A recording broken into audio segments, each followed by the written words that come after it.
देखो मानस जी में 2 अनाथ है, पूरी मानस में 2 अनाथ है। एक अनाथ कौन है? एक विश्वामित्र जी है। दूसरा अनाथ कौन है? वो है राजा बाली, है कि नहीं है? जब राजा बाली को, जब दोनों में युद्ध हुआ, युद्ध होने के बाद बाली ने खूब मारा सुग्रीव को, पिट करके आ गया। तो जब दोबारा जाने लगे युद्ध करने के लिए तो राम जी ने क्या किया? राम जी ने नीली कंठ सुमन की माला अपनी ही कंठी उतारी और सुग्रीव को पहना दी, क्योंकि पठवा पुनि बल दे विशाला, दोबारा भेजा।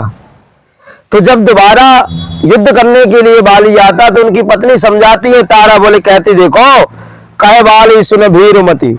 राजा बाली को जब समझाया तो वो बाली कहता है हमें तुम्हें पता नहीं कौन सा कीड़ा काटो करत एक बात को, कि भगवान तो परमात्मा है तो छुप करके बाली को क्यों मारा? कहते ना भगवान यदि सर्व समर्थ है तो भगवान ने राजा बाली को छुप करके क्यों मारा?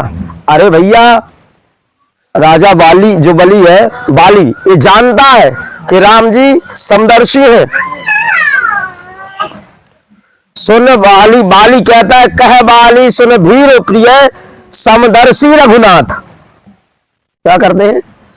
समदर्शी नारायण है, समदर्शी राम जी है, और राम जी सब कुछ जानते हैं, और राम जी का अवतार धर्म के लिए हुआ है, और मैं अधर्म कर रहा हूं, और धर्म की स्थापना के लिए अधर्म का खंडन करना ही पड़ता है।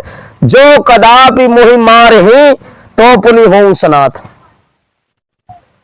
पत्नी से कहता है यदि राम जी मुझे मारेंगे तो मैं अनाथ हूं, और राम जी जब मुझे मार देंगे तो मैं सनाथ हो जाऊंगा, और मैं अगर किसी के और के हाथों से मर करके जाऊंगा तो वहां जाने के बाद मुझसे बार बार टिकट पूछी जाएगी, बता तूने कितना पुण्य किया, कितना धर्म किया है, कितना अच्छा कर्म किया। अच्छा आप लोगों को कोई कहीं भेजे दिल्ली बंबई, जब आप स्वयं की इच्छा से जाओ तो टेंशन होगी कि नहीं?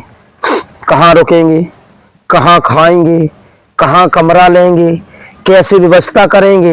लेकिन यदि आप किसी कंपनी के द्वारा भेजे गए हो तो आपको पूरी व्यवस्था मिलेगी, आपको ले जाने वाले मिलेंगे, आपको स्टेशन पर बिठाने वाले मिलेंगे, आपको सारी व्यवस्था करने वाले एजेंट मिलेंगे, मिलेंगे कि नहीं?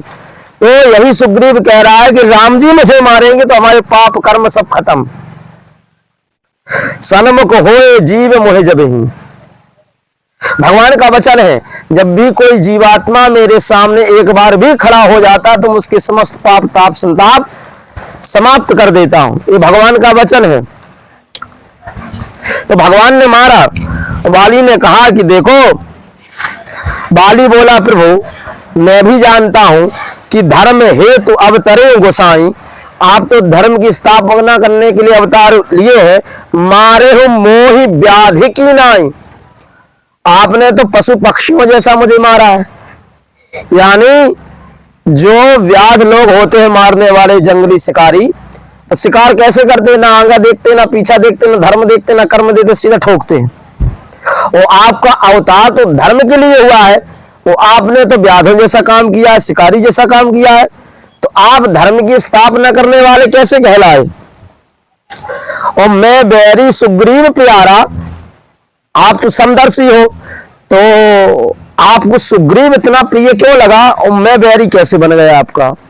अरे हम दोनों भाई का झगड़ा है, तुम बीच में क्यों आए? हम दोनों भाई लड़ रहे हैं और तुमने बीच में आकर के हम दोनों में फूट डाली है, और तुम तो धर्म क्या होता? अरे हम दोनों भाई में लड़ाई हुई, तुम्हें क्या मतलब बीच में? मान लो 2 भैया लड़ पड़े और कोई बीच में पहुंचा के समझाए तो कोई फायदा है क्या? जैसे 2 पति पत्नी आपस में लड़त हो, बीच को पड़ोसी अगर जाए समझावे के लाने, उसकी गत का होगे पता है? ये तो पति पत्नी का चलन दो, वो तो बढ़िया है यार कि देखो मर भी जाए तो कम से कम कथा तो सुने में आता है। सही बात है कि नहीं? आओ और का चाहता आदमी, बताओ इंसान की आखिरी इच्छा का है कि राम नाम कान में पड़त रहे और हम मर जाइए, जब भक्त की पहचान या और ऐसे ही मर गए ठटनी के बारे हरे बिना राम नाम के, तो यमराज इतने लूघर छुआ है, इतने डंडा मार है, तपे तपा कढ़ैया में चढ़ा है, सब्जी चावल से तला है। फिर तो